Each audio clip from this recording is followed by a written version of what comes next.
Kenapa kalau kita baca ya perikop ini dengan Tuhan Yesus sengaja menunda datang ke tempat Lazarus. Dia tidak datang ketika Lazarus masih sakit, tetapi ketika Lazarus sudah mati, dia baru datang di sana.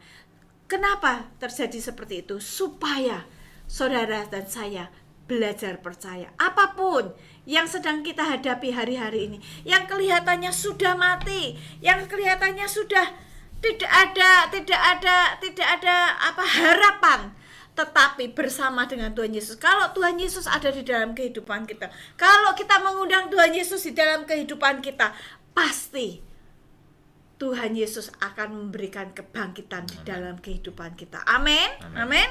Nah, dikatakan kita mesti belajar percaya. Percaya dalam hal apa saja sih kita mesti belajar percaya.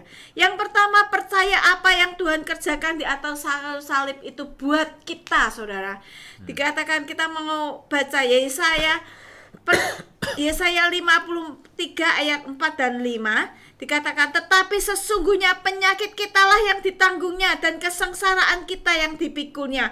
Padahal kita mengira dia kena tulah, dipukul dan ditindas Allah. Tetapi ia tertikam oleh karena pemberontakan kita, dia diremukkan oleh karena kejahatan kita. Ganjaran yang mendatangkan keselamatan bagi kita ditimpakan kepadanya, dan oleh bilur-bilurnya kita menjadi sembuh. Seringkali kita berpikir ketika kita sakit, Tuhan, gimana sih Tuhan, kok aku gak sembuh-sembuh? Kenapa aku harus mengalami ini? Kenapa aku harus didiagnosa sakit kanker stadium lanjut gitu ya? Kita sudah bingung, kita sudah takut, tetapi kita percaya. Coba kita belajar percaya. Apa yang sudah Yesus kerjakan di atas kayu salib itu buat saudara dan saya. Penyakit kitalah yang ditanggungnya, kesengsaraan kitalah yang dipikulnya. Mungkin Bapak Ibu Saudara hari-hari ini merasa sengsara. Aku tidak punya uang, aku dikejar-kejar oleh orang yang menghutangi aku misalnya ya. Saudara, kenapa aku harus mengalami ini? Kenapa aku mengalami keluargaku berantakan? Kenapa anak-anakku tidak menjadi anak-anak yang takut akan Tuhan?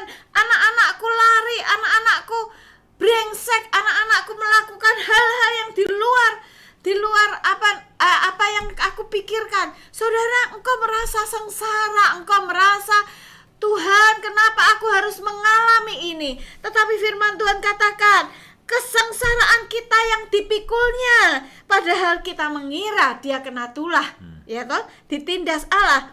Dia tertikam karena pemberontakan kita. Kadang-kadang kita melakukan hal-hal yang Tuhan tidak suka, dan kita tuh tahu sebetulnya ketika kita sedang berbuat dosa, ketika kita sedang melakukan hal-hal yang Tuhan tidak suka, kita tuh tahu sebetulnya.